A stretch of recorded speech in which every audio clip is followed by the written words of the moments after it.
घर की कोई मर्यादा नहीं होती। मुझे जब भी कोई आके कहते हैं ना, लड़की आके कहती है बाप जी मेरे मम्मी पापा को समझाओ, मुझे लव मैरिज करनी है, लड़का वो है, भले ये मेरे धर्म का नहीं हो तो क्या हुआ। मैंने ऐसे ऐसे किस्से देखे हैं जहां पर लड़कियां मुझे आके समझाती है बाप जी मैंने उसको समझा दिया, वो नॉनवेज छोड़ देगा शादी के बाद। मतलब उससे भी रिश्ता करने के लिए आपके समाज की बेटियां तैयार हो रही है। मुझे कई बार लगता है यार, लड़कियां की मुझे कहती है मेरी भावना का घर में कोई मूल्य नहीं है क्या। मैंने कहा घर में तुम्हारी भावना का मूल्य है कि नहीं, पर घर की मर्यादाओं का कोई मूल्य नहीं है क्या।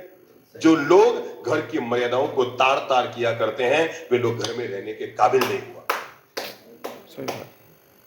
मैं तो एक बात कह रहा हूं आजकल कि अगर लड़के लड़की अरे आ जाओ ना इधर घूम के अपने मंदिर के वहां से आ जाओ अपने घर पे। उसमें 2 लोगों के साइन अनिवार्य हो जाए, केवल लड़का लड़की के नहीं, उसके माँ बाप के, जिन्होंने 20 साल तक तुम्हें पाल पोस कर बड़ा किया, उसकी इज्जत को 2 मिनट में पानी में उतार कर तुम घर से निकल जाते हो। वे बेवकूफ थे जिन्होंने तुम पर ला देना है स्कीम नंबर 78 पे।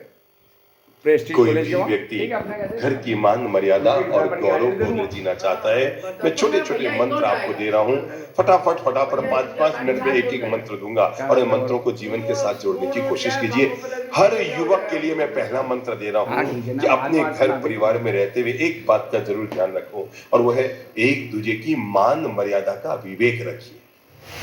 बोल लो मुंह से, एक दूसरे की मान मर्यादा का विवेक रखिए। फिर से बोल लो, एक दूसरे की मान मर्यादा का विवेक रखिए। भूल चूक कर कभी किसी का अपमान मत कीजिए। पहला शब्द दिमाग में लीजिए। आप घर में बड़े हैं, इसका मतलब ये नहीं कि आपको हर बात कहने का हक है, कि चीखने चिल्लाने का हक है, कि हो हल्ला करने का हक है। आप अपनी बात को बहुत शांति और प्रेम से भी कह सकते हैं। आप घर में ज्यादा कमा के ला रहे हैं, इसका मतलब ये नहीं कि आप घर के दादे बन गए हैं। 4 रुपया कमाने से और 4 किताब पढ़ने से कोई व्यक्ति अपने बाप का बाप नहीं हो जाता। क्या बोला मैंने?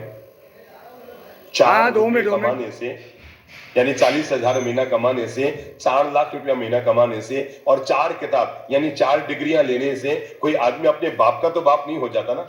व्यक्ति को विवेक रखना चाहिए। अपने घर में बड़ों की मान मर्यादा का जरूर ध्यान रखें। 4 लोगों के बीच अगर पिताजी ने अंदर रख दो, मैं जा रहा हूँ, मतलब 2 मिनट पड़ेगा ना, एक 2 मिनट अपन लोग सोचा करते थे कि पापा जी को कैसे ना कहें। अब तो मतलब लिए दिए बैठे रहते हैं। माँ ने काम सौंपा, मुझसे नहीं होगा। पिताजी ने कहा बेटा वहां चलो, मैं नहीं चलता, आप चले जाओ। मुझे ये कितनी बजे जाना वहां पर? कमाते तुम्हारे पिता हैं, खाते तुम, तब भी अपनी दादा